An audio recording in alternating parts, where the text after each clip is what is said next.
इससे बड़ी आतंकवादी घटना कोई हो ही नहीं सकती। अखंड भारत का इनका मतलब है हिंदू राष्ट्र।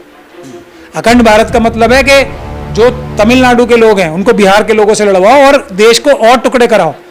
जो शेड्यूल कास्ट, जहां ये ढोल गंवार शूद्र पशु नारी ये सब ताड़न के अधिकारी एक बार दोबारा शुरू कर सकें।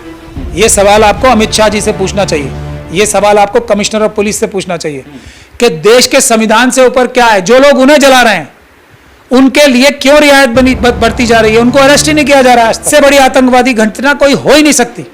खुले आम ये कह रहे हैं कि भारत का संविधान खत्म करके हम हिंदू राष्ट्र बनाएंगे, भारत का संविधान जलाएंगे। इतनी ज्यादा जुल्म और ज्यादती कर रहे हैं। यही काम आरएसएस वालों का आज से नहीं, बहुत पहले से।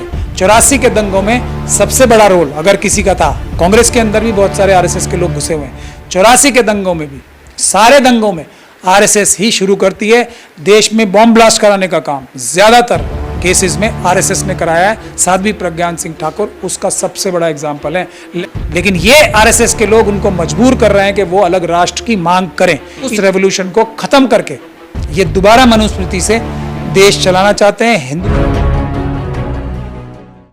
आपने सोशल मीडिया पर देखा होगा कि कैसे डॉक्टर अंबेडकर का संविधान, इस देश का संविधान जिसपे लगभग 150 करोड़ की आबादी आस्था रखता है, आज उस संविधान को 2018 में जलाया गया था सीपी में। अब सोचिए वो मुद्दा जो है इतना, उस मुद्दे को लेकर सुप्रीम कोर्ट, पटियाला कोर्ट भी गया है। तो पटियाला कोर्ट में एक जजमेंट आया। महमूद प्राचा साहब ने खुद वो कई बार जो है पार्लियामेंट स्ट्रीट थाने में भी गए उस चीज को लेकर। वो सर क्या मामला जो आया हुआ है पटियाला कोर्ट से, क्या वो ऑर्डर है, कितनी पे एक्शन किया जाएगा? इसमें जो स्पेशल कोर्ट है SC/ST एक्ट के तहत पटियाला उस कोर्ट में जांगला साहब हैं, उन्होंने ये कहा है कि 2018 में संविधान जलाया गया। पुलिस को बार बार कोर्ट के बोलने के बाद भी पुलिस के अधिकारियों को, सीनियर अधिकारियों को, यहाँ तक कि जॉइंट CP तक को बोलने के बाद भी पुलिस जो है सो रही थी। भारत के संविधान जलाने की बात पे भी सो रही थी दिल्ली पुलिस के अधिकारी। उनके खिलाफ एक्शन लिया जाए, ये दोबारा जॉइंट CP साहब को डायरेक्शन दिए हैं और इस मामले को जल्दी से जल्दी, क्योंकि इतना सीरियस मैटर है, इसको सुलझाया जाए और इसके सभी अपराधियों को पकड़ा जाए। तो ये इस बात को साफ दर्शाती है कि अमित शाह साहब की होम मिनिस्ट्री में, अमित शाह साहब की लीडरशिप में दिल्ली पुलिस में ऐसे भ्रष्ट अधिकारी हैं जो या तो अमित शाह साहब की मंजूरी से या उनके इशारे पर या उनके ठीक से काम ना करने पर भारत के संविधान को जलवाने का काम जिन्होंने किया, सामने खड़े होके, ये एलिगेशन है उस कंप्लेंट में। कोई एक्शन नहीं लिया, भारत का संविधान जलाया गया। हिंदू राष्ट्र बनाने की ये साजिश है जिसमें दिल्ली पुलिस के भी कुछ अधिकारी शामिल हैं, बड़े बड़े, और उन्होंने संविधान जलवाया। और 2018 में जलवाने के बाद, क्योंकि उनके ऊपर एक्शन नहीं लिया, सबके ऊपर, और इस वजह से पूरे देश में हिंदू राष्ट्र की मुहिम जो है बहुत मजबूत हुई। उसके बाद धर्म संसद हुई, कई जगह संविधान जलाया गया और मनुस्मृति लागू कराने के लिए पूरी ताकत से आरएसएस की जो तंजीमें हैं, जो संगठन है, उनके जुटी हुई हैं। बजरंग दल, विश्व हिंदू परिषद, अभिनव भारत, ये सब जो आरएसएस की ही ऑर्गेनाइजेशंस हैं, वो सब देश का संविधान खत्म करके, संविधान जला के और मनुस्मृति लागू कराना चाहते हैं।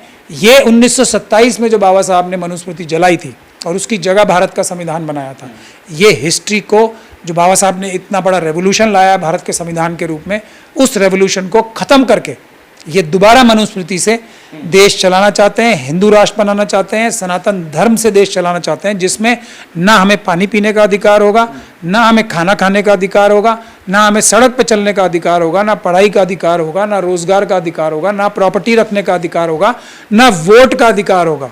तो वो भारत के संविधान की हर चीज़ ये समाप्त करना चाहते हैं SC/ST, OBC और सब माइनॉरिटीज़ के लिए। 90% जनता को ये गुलाम बनाने के लिए जो है हिंदू राष्ट्र बनाने की जो गतिविधियां चल रही हैं, इसके लिए दिल्ली पुलिस के अधिकारी और आरएसएस के लोग, मंत्री, जो कैबिनेट मिनिस्टर्स हैं, वो सब तक शामिल हैं। उसी के लिए हमने इन्वेस्टिगेशन के लिए केस किया। सिंह ने खालिस्तान की मांग की थी तो जेल में डाल दिया। जो लोग हिंदू राष्ट्र की मांग कर रहे हैं, क्या वो भी जेल जाएंगे?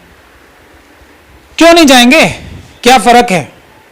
और मैं तो ये कह रहा हूं कि अमृतपाल साहब जो हैं वो भी आरएसएस द्वारा स्पॉन्सर्ड है।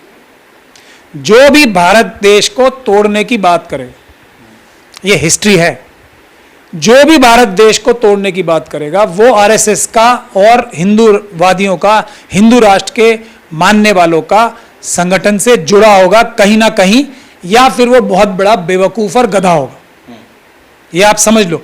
या ऐसे हालात पैदा करेगी आरएसएस और बीजेपी के लोग मजबूर होके ये बात करें, जैसा अभी मणिपुर में कर रहे हैं। मणिपुर के लोग सबसे पहले जो ट्राइबल लोग हैं वहां के, चाइना अगर देश पे हमला करती है तो वो खड़े होकर मुकाबला करते हैं। उन लोगों को खुद वहां की पुलिस के अधिकारी, भ्रष्ट पुलिस के अधिकारी वहां के चीफ मिनिस्टर के कहने पे अत्याचार कर रहे हैं। क्या कि हम आपको भारत से नफरत करने पे मजबूर करेंगे। लेकिन वो वहां के बहादुर लोग, भारत के सच्चे सिपाही आज भी ट्राइबल्स ये कह रहे हैं कि हमें अलग जो है एडमिनिस्ट्रेशन चाहिए।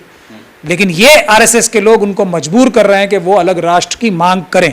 इतनी ज्यादा जुल्म और ज्यादती कर रहे हैं। यही काम आरएसएस वालों का आज से नहीं, बहुत पहले से है। 84 के दंगों में सबसे बड़ा रोल अगर किसी का था, कांग्रेस के अंदर भी बहुत सारे आरएसएस के लोग घुसे हुए हैं।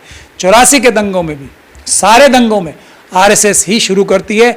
देश में बॉम्ब ब्लास्ट कराने का काम ज्यादातर केसेस में आरएसएस ने कराया है। साध्वी प्रज्ञान सिंह ठाकुर उसका सबसे बड़ा एग्जाम्पल है। अभी तक तो नहीं हो रही है ना। ये सवाल आपको अमित शाह जी से पूछना चाहिए, ये सवाल आपको कमिश्नर ऑफ पुलिस से पूछना चाहिए कि देश के संविधान से ऊपर क्या है। जो लोग उन्हें जला रहे हैं उनके लिए क्यों रियायत बढ़ती जा रही है, उनको अरेस्ट ही नहीं किया जा रहा है आज तक। ये आतंकवादी इतनी बड़ी घटना है जिसके बाद हिंदू राष्ट्र की डिमांड पूरे देश में हुई है, जिसकी घटना है। इससे बड़ी आतंकवादी घटना कोई हो ही नहीं सकती। खुले आम ये कह रहे हैं कि भारत का संविधान खत्म करके हम हिंदू राष्ट्र बनाएंगे, भारत का संविधान जलाएंगे। इससे बड़ी आतंकवादी घटना कोई हो ही नहीं सकती। और अमित शाह जी इसको देख रहे हैं। मैं नहीं मानता कि वो सिर्फ देख रहे हैं, मुझे ऐसी पूरी आशंका है कि वो इसमें सहयोग कर रहे हैं। उन्हीं के संगठन के लोग तो ये सारे कर रहे हैं।